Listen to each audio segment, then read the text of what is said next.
ప్రభునందు ప్రియులైన మీకందరికీ యేసుక్రీస్తు ప్రభువారి నామంలో శుభవందనాలు తెలియజేస్తూ ఉన్నాం. బ్రదర్ భక్త సింగ్ గారి పరిచర్యలో నుండి అలసిన వాణిని ఓరడించే మాటలు. మే 28. నీ మార్గమును యెహోవాకు అప్పగింపుము, నీవు ఆయనను నమ్ముకొనుము, ఆయన నీ కార్యము నెరవేర్చును. కీర్తన గ్రంథం 37వ అధ్యాయం 5వ వచనం.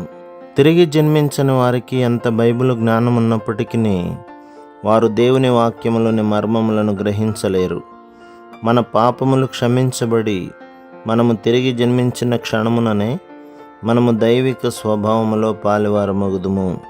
విశ్వాసం ద్వారా ప్రభువైన యేసుక్రీస్తును మన హృదయంలోనికి చేర్చుకొనిన వెంటనే దైవ స్వభావము మనలో ఏర్పడును.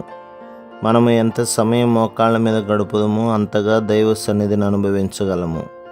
మనం ఆయన సన్నిధిలో ఉన్నప్పుడు ఆ దినమంతటి కొరకు సిద్ధపరచుమని, నడిపించుమని, అనుసరించవలసిన విషయము నేర్పించుమని ప్రార్థించవలను.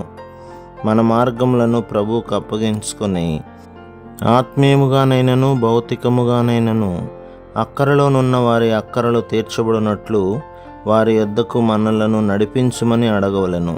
దినమంతటి కొరకైన ఆయన ప్రణాళికను చూపుమని, శోధనలను కష్టములను ఎదుర్కొనుటకు సిద్ధపరచుమని ఆయన యొద్ద ప్రార్థించవలెను.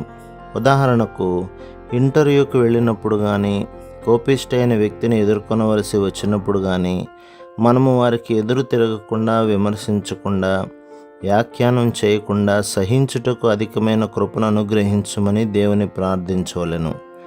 కొంతమందికి కష్టం కలిగించడే అత్తలుందురు. వారు తమ కోడళ్లలో ఏదో ఒక నేరం కనిపెట్టుటకు చూచుచుందురు గనక అట్టి వారిని ఎదుర్కొనుట మిక్కిలి కష్టం. కొన్ని దినముల ఆ కోడలు ఆమె యొక్క నీచపరచు మాటలు సహించవచ్చును. ఆ తరువాత అత్తగారి ఒక మాటకు ఆమె 7 మాటల జవాబిచ్చుటకు ఆరంభించును. ఇట్టి వైఖరి సమస్యను పరిష్కరించదు గాని చివరికి అది సంతోషము లేని గృహముగానగును. ఆయన నామమునకు ఎట్టి నిందను తీసుకొని రాకుండా, ఎదురు తిరగకుండా, ప్రతి దయలేని వ్యాఖ్యానమును సహించుటకు కృపనిమ్మని, ప్రతి పరిస్థితిని అధిగమించుటకు సహాయం చేయమని ప్రభు యొద్ద ప్రార్థించవలెను. అదే విధముగా ఆఫీసులో కానీ, ఇతర స్థలములలో కానీ ఏ పరిస్థితిని ఎదుర్కొనినను ఆయన కృపను కోరుకొనవలెను. ప్రభు దయగల మన ప్రధాన యాజకుడుగా మన బలహీనతలలో, మన పరిస్థితులన్నింటిలో మనకు సహాయం చేయను. ఆయన తన ధర్మశాస్త్రమును మన హృదయములపై వ్రాసి ప్రతి పరిస్థితికి తగిన మాటలు అందించును. ప్రభు మిమ్మును, మీ కుటుంబమును, మీ సంఘమును దీవించి ఆశీర్వదించునుగాక.